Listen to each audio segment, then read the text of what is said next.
Yeah, hello and welcome back to episode 10 of Film Focus, weekly independent film review show with me, Fred Black. I'm Anthony Squire. And yeah, on our two films for this week, we got In Time and Tower Heist. I think we'll start off. Which one do you want to start off with? Let's go for Tower Heist. You want a Tower Heist first? You want to end it on a low note with spoiler alert with In Time. Yeah, moving on. Tower Heist. That's exactly what you said to me when you handed me In Time. It was like, yeah, yeah. Just that's all I can say about it, really. Yeah, but I think we'll start with Tower Heist then on a slightly higher note. But yeah, we'll get started with Tower Heist then, which is a little kind of comedy caper. It's a comedy. Basically, a group of hard-working people in a. Well, it's not really a hotel. It's kind of. Well, it is a kind of fancy hotel, isn't it? It's like Ben Stiller plays the security guard, the main security guy of like this fancy hotel that's called the Tower, owned by this incredibly obscenely rich guy, Alan Alda. Yeah. And they basically all get fired after they find out he's conned them. Yeah, he's conned them. And he's like defrauded them out of all their money, essentially. Out of all their pension schemes and all that sort of stuff. And yeah, they decide to rob him, like rob $20 million from him that he's got stored away in some vault. But they call on Eddie Murphy for some. Well, Eddie Murphy's character for some help. Oh yeah, he's like kind of hardened criminal. And then they just try to break back into the building and get the $20 million. For such a basic kind of plot premise, you see like. The pace of the film was good. It had good humour. I didn't get bored with it. I thought it was there was a lot going for. I generally wasn't excited about this film, to be honest. I was kind of looking at it going, nah, it could be all right. I mean, Ben Stiller kind of is very hit and miss with what he does. Brett Ratner, who's the director, was kind of again hit and miss with the thing he's done, but everything just seemed to work with this film. You have like brilliant performances from Ben Stiller and Eddie Murphy. It's the best thing he's done in such a long time. Yeah, he's actually playing a genuine, just funny guy.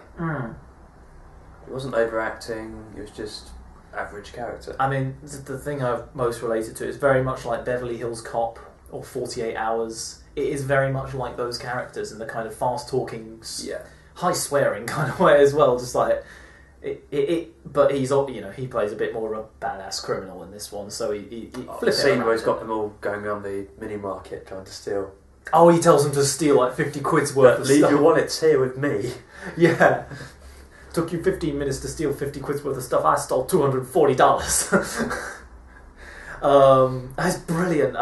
You got Matthew Broderick in it as well. We don't see Matthew Broderick in anything pretty much anymore. I can't think of the last thing I saw. The last thing I saw was Godzilla. The producers, yes, I suppose so. The remake they did. Yeah, and then the remake of Godzilla they did. But yeah, Matthew Broderick, he should do more comedy.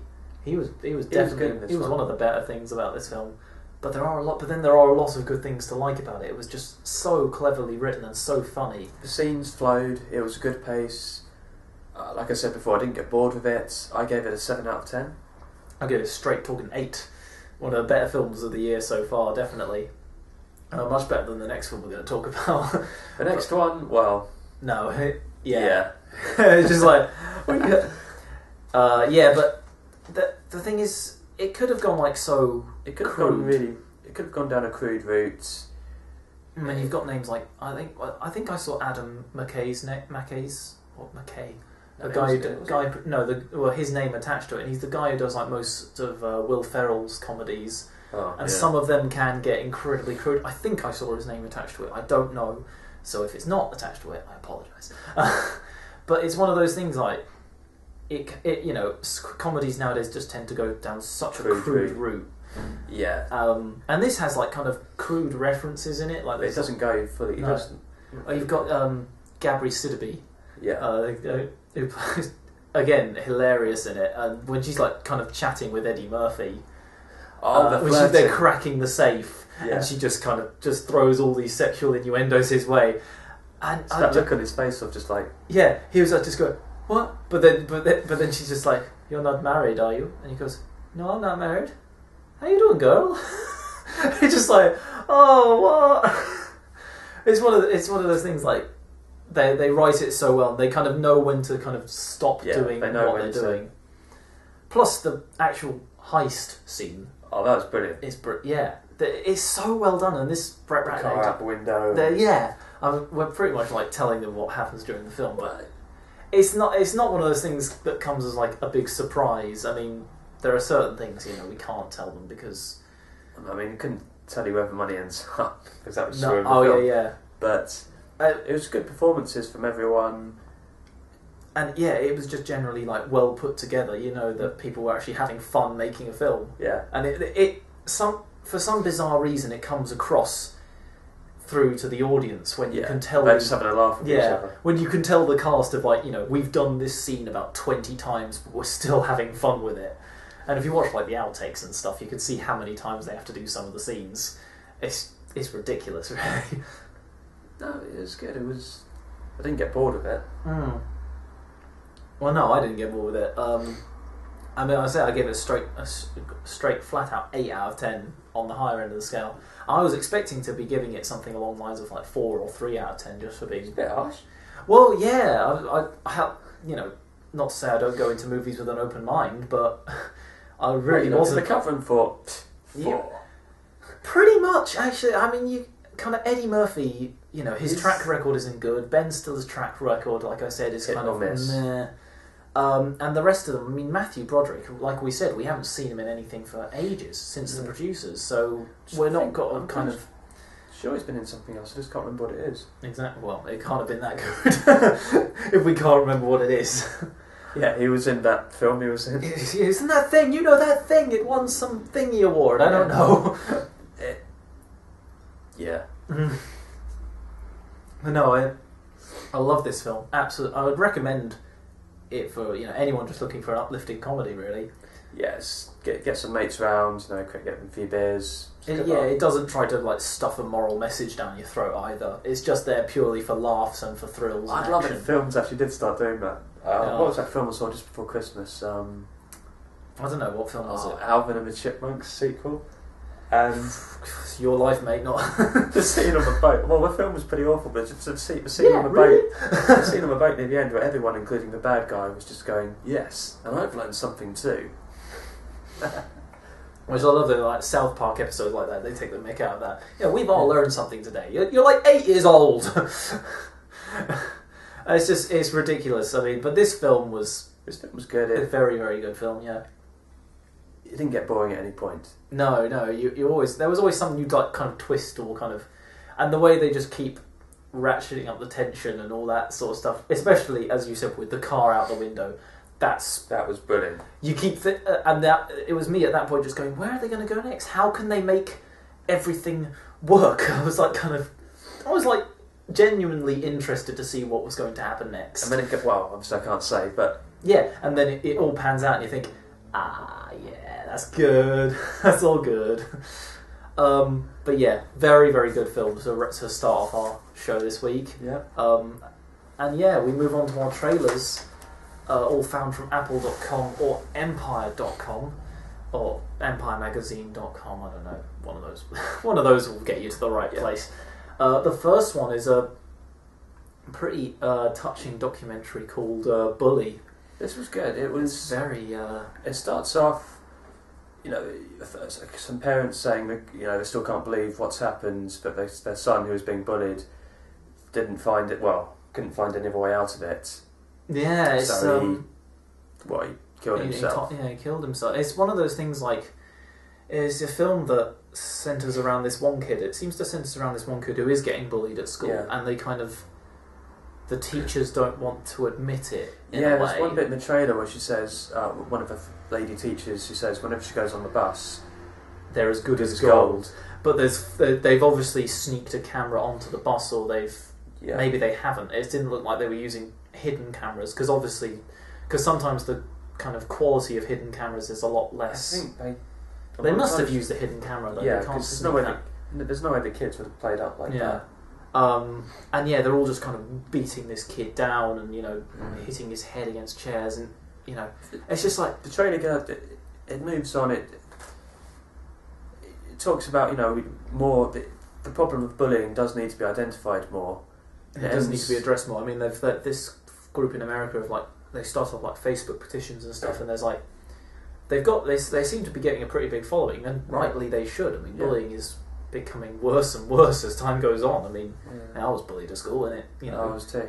Yeah, but it's gotten worse since it happened to us. I mean, the stuff that happens to kids now is just... My mate, who's a teacher, he keeps telling me they've really clamped down on it. Well, in this country anyway, but I don't know how accurate that is. Well, in some schools some schools it just depends on, you can't obviously watch the kids 24/7, can you? So they're going to be bullied at some point. They're going to be bullied at some point because you can't watch it all the time. It's ridiculous. But yeah, this was a very effective trailer. We're kind of getting. And the trailer itself ends on a high note. Yeah, they seem more people supporting the cause. I'm curious about this one, just to see how the film itself works. I'm sure it looks like it's got a good following already. It should be a very good film. Yeah. Definitely one that addresses, is actually about a serious issue for once. Yeah, for once it's about a proper issue. Yeah, not like, those the silly wars or anything. Why would you... Yeah, not those wars. Why would you want to care about those? The next trailer we're going to look at is God Bless America. Oh, this is brilliant. Which, I can sum this trailer up as the classic line of, Frank has had enough. Yeah, yes. Essentially, this guy just loses it. He kind of gets fed up with it. Essentially, it's like the film we watched a few weeks ago, Super, where some guy is fed up of the crimes and atrocities he sees just being committed in front of him. Blind eye to it, and so he decides to do something about it. But this guy is taking it to big extremes. He's the scene on the bus.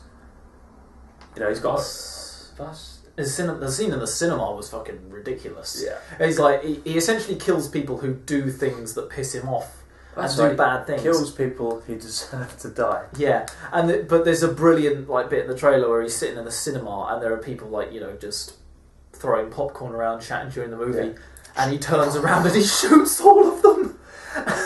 And he goes to this one woman "Thank you for not chatting during the film. Thank you for not turning on your cell phone." She's like, "Okay. Thank you, you're welcome." But it looks a very odd film, and he obviously he befriends this, much like Super, he befriends this kind of teenage girl. Yeah, I mean, who seems a bit oddball. Hopefully, it doesn't go down the same lines. Yeah, I mean, we both said that. It was just because that was such a bad thing to happen with that film.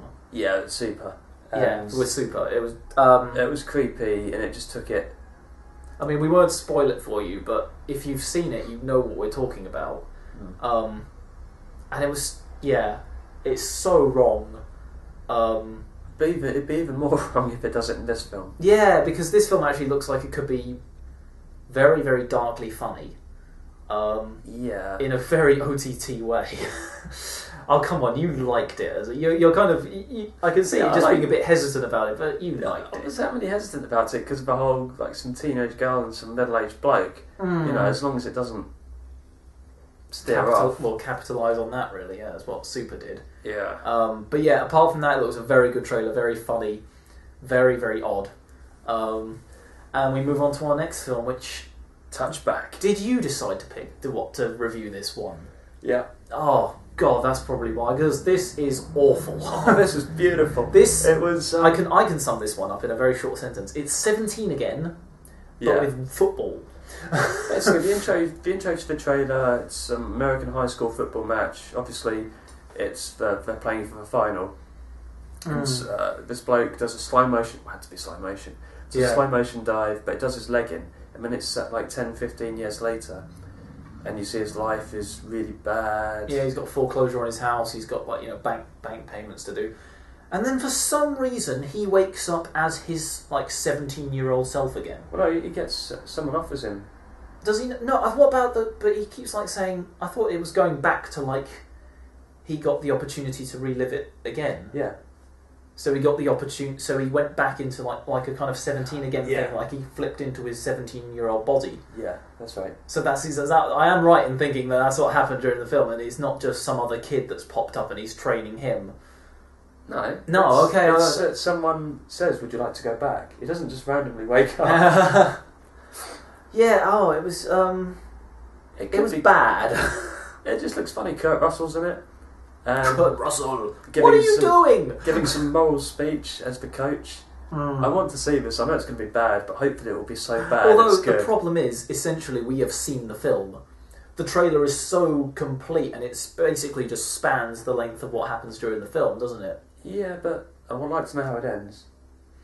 Yeah, it can go one of two ways. Both of them can go down the mega happy route. Everyone smiles to the camera. Yeah, but does he damage his leg again? Does he not? Which one's he going to do? Because he does the dive again, doesn't he? Oh yeah, he does the dive. Because in the trailer it shows him doing the dive again, and you're just like, oh, why would you do that? But if we're lucky, while he's doing the dive the second time, there might be a slow motion as something that didn't happen the first time. What, a dog just jumps up or something? It's like, I will save you! They take down the dog instead. It's like, Lassie! That'd be so cruel. But brilliant at the same time. No, the dog would survive. No, not in my version. The dog sacrificed himself.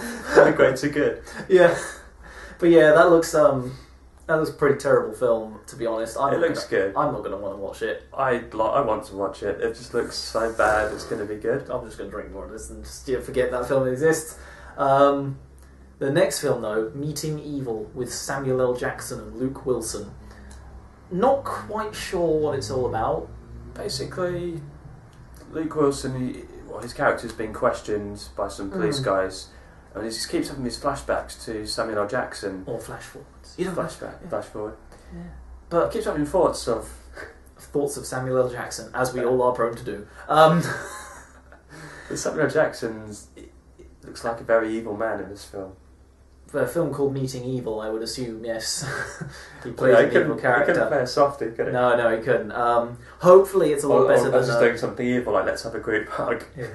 Hopefully it's a lot better than Arena, that we saw a few weeks ago. Yeah, well, I'm sure it will be. Although Samuel L. Jackson was good in it. Well, Samuel L. Jackson, he's good in any film he does. I mean, obviously, you said it before, Pulp Fiction, Snakes on a Plane. Deep Blue Sea, all that sort of jazz, you know. And the Avengers, he's in the Avengers. It's going to be so good. That's going to be one of the films we have to see at the cinema. Yeah, definitely. Agreed, there we go. But yeah, Meeting Evil, I don't know, it looks okay. I'm curious about it. I'd like to watch it when it comes out. The trailer didn't really give that much away, apart from that Samuel L. Jackson is playing a very evil man. There's nothing more I can really say. No. But it kind of stems my pushes my curiosity on even more, and I want to see more of it. The last trailer, I picked this one, Babycall, which is a foreign film starring the girl who was in the Millennium Trilogy, the girl with the dragon tattoo. Not the American remake, by the way. The original kind of Swedish. Noomi Rapace, I think her name is. And, that's right, in the trailer where they have like baby monitors, yeah. It's like they're in hiding. This woman and her son are in hiding, and they have baby monitors to kind of keep in contact with each other when they're asleep. Yeah. And she hears a noise from it that's not her son one night, and she goes running in the room. The son's still asleep. The baby monitor's just making that weird noise. Yeah. And it seems to be just like what is happening in the flats around her. And it looks really, really creepy. I'm curious about it. If it's done the right way, it could be a really good film. I mean, I'm not sure if it's meant to be like ghosts or it didn't give the impression that it was. At first I thought it was meant to be sort of poltergeist ghosts, but about 50 seconds after that, you and your timings again.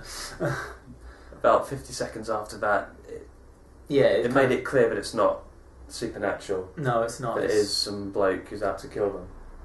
Well, maybe some bloke out to kill them, or I don't know. It didn't really give that much away. It was a good trailer in terms of it gave you enough to keep you interested, but didn't give you everything. No, I'm very interested by this one. I'll definitely be checking that out whenever it comes out. So that's the end of our trailers there. I mean, we got there's quite a lot to go through. Those are all found on Empire and Apple.com. And unfortunately that brings us on to our last film, which I heard such good things about in time. You shouldn't believe everything you No, hear. I know I shouldn't believe everything I heard, but it's not just the reviews that were going around. I mean, the reviews were kind of mixed, but a couple of my friends at work had seen this and said, "Oh, this is really good, you've got to watch this." Were they bluffing? No. Huh. They genuinely enjoyed it, and I don't know why. In short, it's set in a future where everybody dies at the age of 25. Well, no, slightly misleading. Well, yeah, they grow up, they are born, they grow up to the age of 25, and then a little clock starts on their arm. Yeah. And in a world where money has been replaced by time.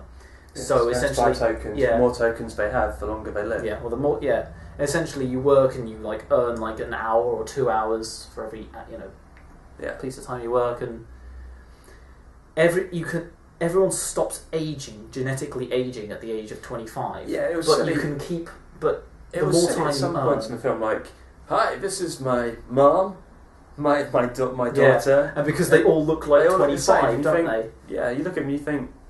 "Oh, It's like please." Justin Timberlake has his mum, Olivia Wilde, who is gorgeous woman, absolutely gorgeous woman, and she's obviously 25, or she's meant to be 50, isn't she?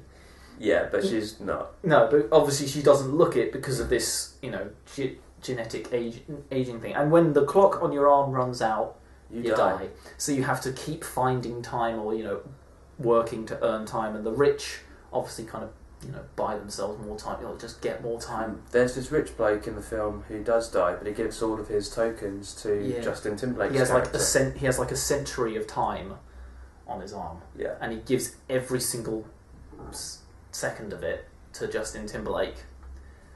And that's where it gets frustrating, because it's an incredibly good idea.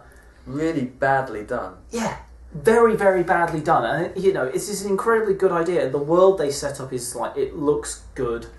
There's all the futuristic design. It all looks sharp and really good. But sadly, but the film isn't just there to boost it up. There's no, because he has this he gets all this time, doesn't he? He gets a century of time, and with literally in the next 15 minutes, it's all taken away from him.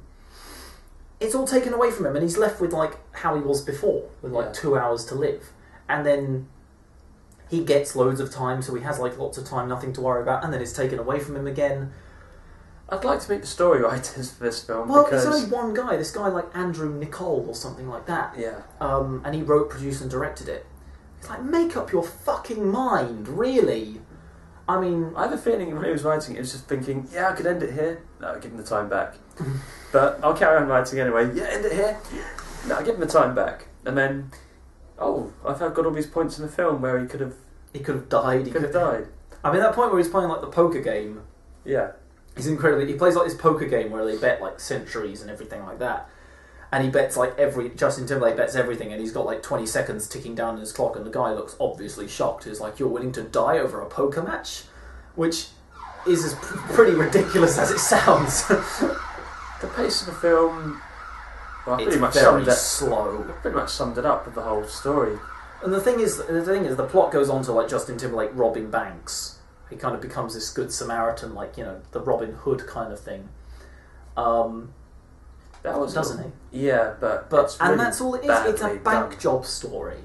All he does is rob banks and give time to people, and it's just so poorly done that there's nothing no more substantial thing to it. And he keeps going on about, I have to change the world. I have to, I have to change the world. I have to bring down the system, and you think he's found a way to bring it down because he steals 1 million years that this guy has spent up in this thing. And then it just stops. Yeah, it just stops because the last scene is them going to rob another bank. Yeah. So either he didn't change anything, he didn't, or he did change things and we didn't know about it, and they're going on a suicide mission. I think the writer, like I said before, he's nearly died 3 times already. He's got the tokens back. I'll keep him guessing. I'll end it here. You failed. I really did. I struggled to hold my attention. I was really, really annoyed with this film. Just how they set it all up. I mean, either you give that guy loads of time, so he's got plenty of time to do everything, like bring down the system, or you make it like, I don't know, a Die Hard 3 kind of thing. Yeah. Like you give him a certain amount of time to get places, you know, so he only has like, he has this time on his, like 2 hours on his clock. Yeah. If he doesn't get to a place somewhere, he'll die. There are so many things you could do with such a brilliant concept. But he did none of them! It really frustrates me. I gave it a 4. I gave it what did I get? A 3. I gave it a 3. It's so frustrating because, like I said, it's a fantastic idea. It was a good idea, but we're just repeating ourselves now. It was a good idea. But we need to drill it into people's heads. If you're in the video rental store, please stay away from this one. Ask the person behind the checkout to burn every copy of it. Along with Twilight, while you're at it. And that brings us nicely to the end of the show. Yes. Thanks for watching, it does, guys. yeah. Thank you for watching, and we'll see you tomorrow for the next episode. So yeah, see you later, guys. Take care, guys. Bye. Don't watch in time. Calm yourselves.